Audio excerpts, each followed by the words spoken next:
Halo rekan-rekan, selamat datang di modul pertama untuk course pengenalan culinary tourism. Pada modul kali ini, kita akan membahas mengenai hubungan antara pariwisata dan makanan. Dalam dunia pariwisata, aktivitas wisata dan kuliner tidak dapat dipisahkan. Wisata kuliner bukan sekedar tren, melainkan peluang besar yang terus berkembang. Namun kita harus mempertanyakan, apakah makanan hanya pelengkap wisata, ataukah justru menjadi motivasi utama di balik perjalanan wisata itu sendiri? Pertumbuhan pariwisata kuliner dipengaruhi oleh 5 faktor utama. Pertama, peningkatan perjalanan internasional dan mobilitas yang semakin mudah. Kedua, peningkatan pendapatan yang dapat dibelanjakan. Hal tersebut dapat memungkinkan wisatawan untuk mengeksplorasi lebih banyak pengalaman kuliner. Ketiga, perubahan demografi dengan lebih banyak generasi muda yang tertarik pada eksplorasi rasa. Keempat, revolusi digital yang memudahkan segala akses informasi tentang destinasi kuliner. Dan kelima, pencarian pengalaman baru yang unik dan otentik. Dalam beberapa tahun terakhir, jumlah penjelajah makanan atau food travelers meningkat secara signifikan. Ada beberapa faktor yang mempengaruhi hal ini. Yang pertama, wisatawan modern semakin cermat dan selektif dalam memilih destinasi.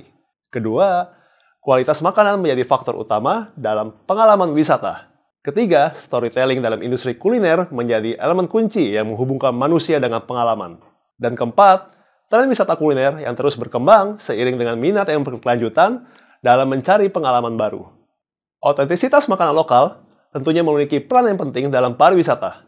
Pertama, makanan lokal bukan hanya sebagai daya tarik wisata, melainkan juga cerminan budaya dan warisan masyarakat setempat.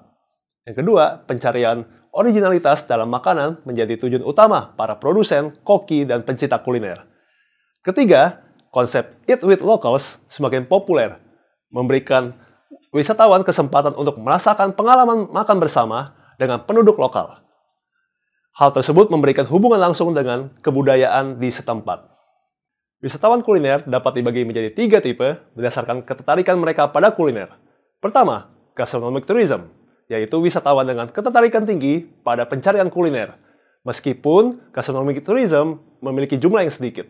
Kedua, culinary tourism, dengan ketertarikan sedang pada kuliner, mencakup sekitar 50% dari seluruh wisatawan.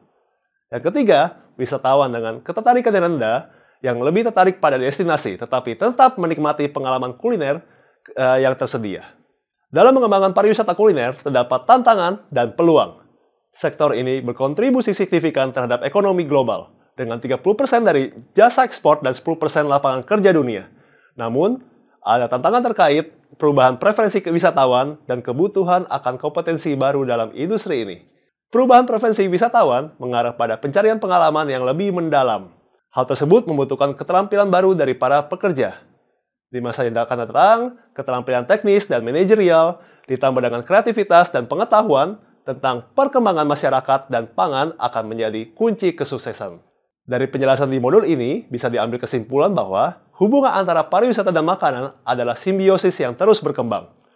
Hal tersebut terus memaksimalkan potensinya. Kita perlu memahami dinamika yang mempengaruhinya dan menghadapi tantangan dengan keterampilan dan inovasi baru. Makanan bukan hanya pelengkap wisata, tetapi hal tersebut merupakan jantung dari pengalaman wisata yang otentik dan tak terlupakan. Terima kasih atas perhatian rekan-rekan di modul kali ini. Mari kita terus mengembangkan potensi besar dari wisata kuliner ini, demi masa depan pariwisata yang lebih kaya dan berkelanjutan. Sampai jumpa di video selanjutnya.